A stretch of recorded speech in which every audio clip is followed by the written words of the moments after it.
Welcome to the Deep Dive. Today, we're tackling a really big question, one that we get all the time. We are.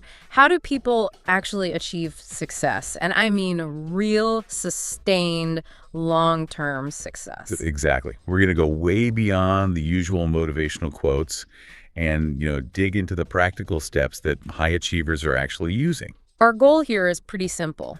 We want to give you a kind of blueprint for working smarter, not just harder. Right. Whether you're trying to learn something new or, aiming for a huge life goal. And what we found is that success, it's almost never about luck. It's not some big secret. It's a process. It's a process. It's the result of small, smart, deliberate choices that you make every single day. We're going to try and make these ideas really simple and easy to apply. Okay, let's unpack this then. Before we get into all the daily habits and the techniques, where does this journey actually begin? Because I feel like a lot of people, they just jump in with effort and then they burn out. They do, because they skip the foundation.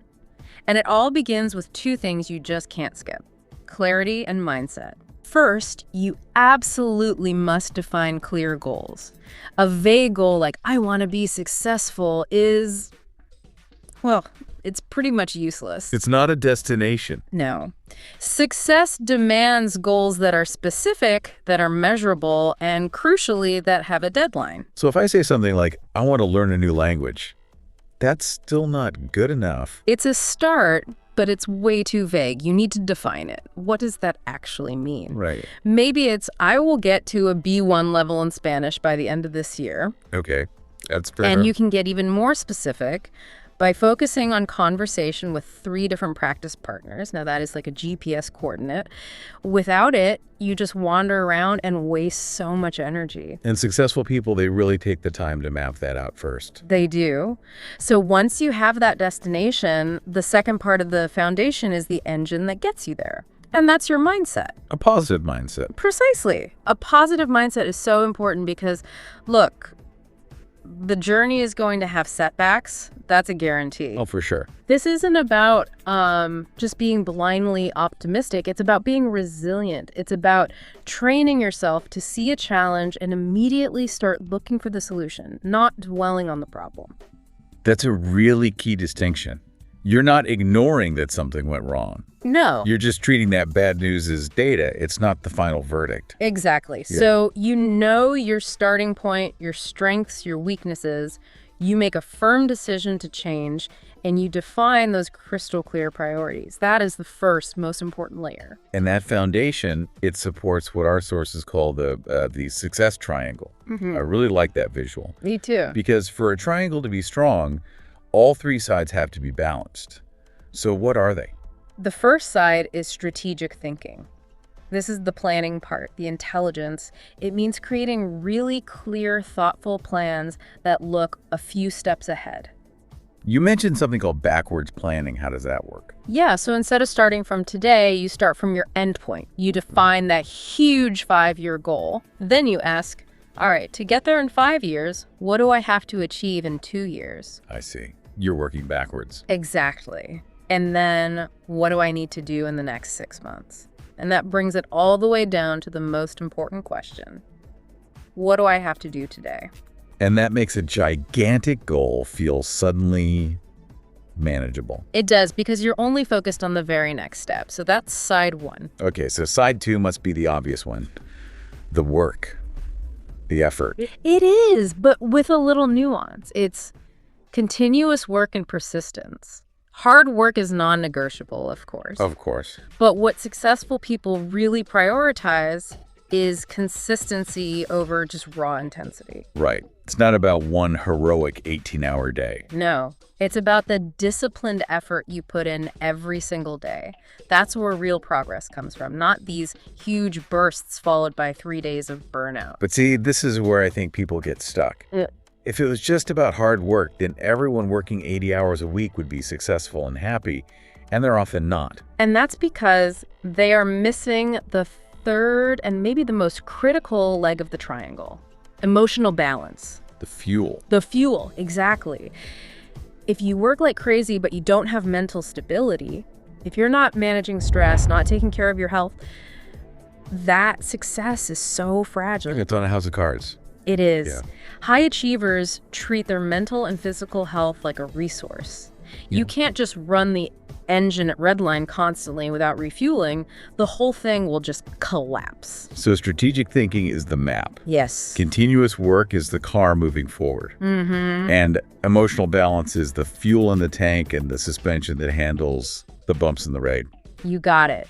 You need all three for a sustainable journey. So moving from that philosophy, let's get into the daily actions. This is where it gets really interesting. The daily habits.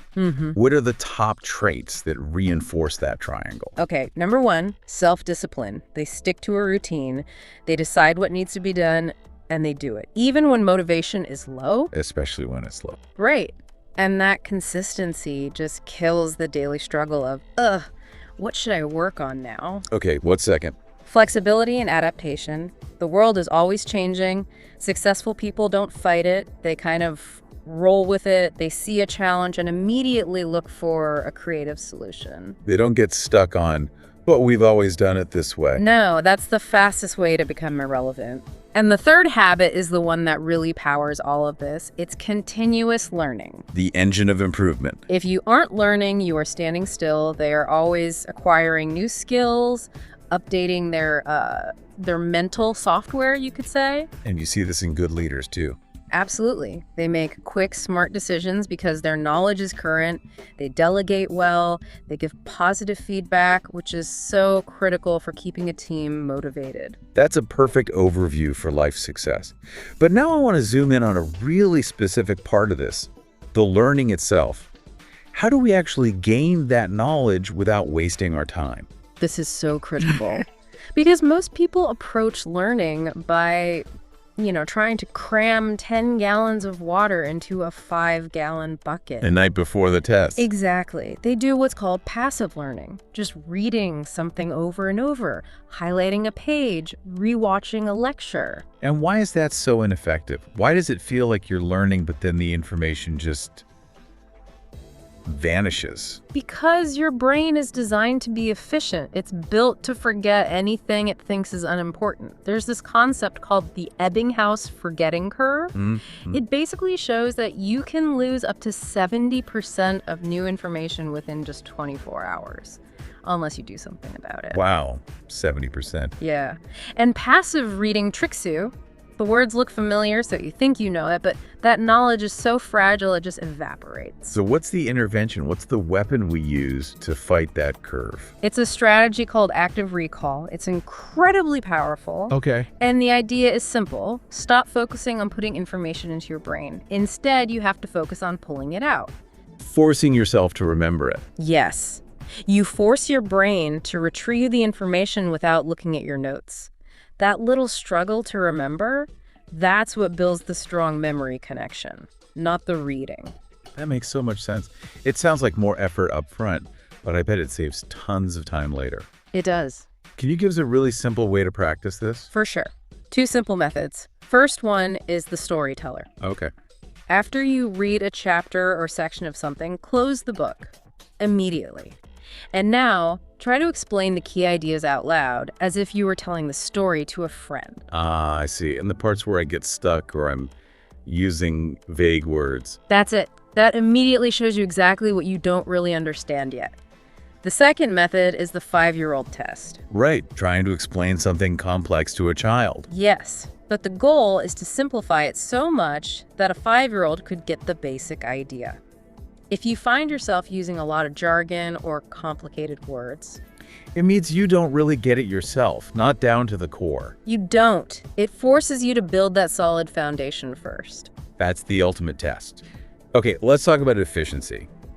It's not just what we do, but how we manage our time and energy. And the key here is to start thinking of your mind like a battery, not an engine. It needs to be recharged. A battery, not an engine. I like that. And this brings us to a Japanese concept called kaizen. It just means continuous small improvement. So not some huge, intimidating overhaul. The exact opposite. Kaizen says don't wait for the big project deadline. Just focus on getting 1% better every single day. Just 1%. Just 1%. And if you do that for a year, you are 37 times better than when you started. That compound effect is just incredible, and it takes away all the fear of starting something huge. It really does, which leads right into the second secret, the short burst focus. The Pomodoro technique. That's the one. You divide your work into these short, intense focus sessions, usually about 25 minutes. No distractions. Zero distractions. Phone away, tabs closed. Then you take a mandatory 5-minute break. What does that do for you? It solves two huge problems. First, it prevents that mental burnout because you're giving the battery a quick charge. And second, it kills procrastination. Because 25 minutes feels easy. It feels easy. I can do anything for 25 minutes. It's not intimidating, like I have to study for the whole afternoon. So we've got active recall for learning, short bursts for focusing. How do we make sure that information actually sticks around for good? What does this all mean for long-term memory? For that, we need another strategy called spaced repetition. Okay. Think of your memory like a garden. If you water a plant 10 times in one sitting, most of it just runs off. Right, you're just cramming. You're cramming. Yeah. You need to water that seed of knowledge at specific increasing intervals. So what does that schedule actually look like? You might review something today, right after you learn it. Then you wait maybe 2 days and review it again. Then you wait a week, then a month. I see. So you're refreshing the memory right before you're about to forget it. That's the magic. Your brain sees this information popping up again and again, and it finally goes, okay, this must be important. And it moves it into long-term storage. You're working with your brain's forgetting curve, not against it. Exactly. And to make it stick even better, use visualization and imagination. Oh, this is a fun one. It is. Our brains are, they're actually terrible at remembering abstract things like dates or formulas, but they're amazing at remembering stories and weird images. So turn the boring data into a picture. A vivid one, a funny one. If you need to remember a formula, imagine the formula wearing a silly hat and dancing. Your brain will grab onto that visual. I love that. Okay, let's talk about the environment we build around ourselves. This feels like a simple thing that people get wrong all the time. It's huge. One of the biggest mistakes high achievers mentioned was studying everywhere. On the couch, in front of the TV, in bed. Oh, I'm so guilty of this. You end up wasting all your energy just trying not to get distracted. You do. And the fix is so simple. It comes from the Japanese idea of chuchu, or total concentration. You dedicate one single space for focus, and only for focus. A desk. A certain chair. A quiet corner. That's it. You train your brain that when you sit there, it's go time. When you leave, you're free to relax. It creates this automatic mental switch. So sitting down to study becomes a habit, not a fight with yourself. It does. And finally, remember, learning doesn't have to be this lonely journey. Our sources were really clear on the benefit of shared learning. Study groups. Small study groups. 4 people max is usually the sweet spot. Anything more gets distracting. And the key isn't just reviewing notes together. It's explaining things to each other. That's it. It ties right back to active recall in the 5-year-old test. If you can teach it, you own that knowledge. You really do. And maybe the smartest thing you can do in that group is share your mistakes openly. That takes some courage. It does, but understanding why you made an error is what prevents you from making it again. They say it can reduce repeat errors by up to 70%.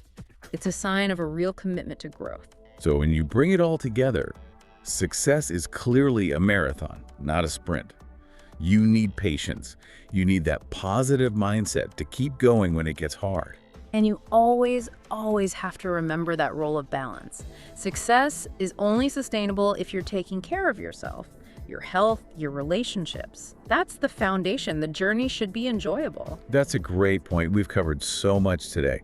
From, setting those clear goals and balancing that success triangle, all the way to smart techniques like active recall and those 25-minute focus bursts. And the main takeaway is that you probably don't need more hours in your day. You just need more intelligence in how you use the hours you have. The choice is yours. It is. You can stick with cramming and forgetting, or you can start applying these small, consistent, smart steps today. So, connecting all this to the bigger picture, here's a final thought for you to take away. What is one small 1% improvement you can commit to starting today, not tomorrow. What's one small thing that could change your entire trajectory? Building these habits, it takes time, it takes real effort, but the results you'll see in your life and your learning are just. They're absolutely worth it. We sincerely wish you all success and good fortune on your journey. Thank you so much for joining us for this deep dive. We hope these strategies give you the clarity you need to move forward.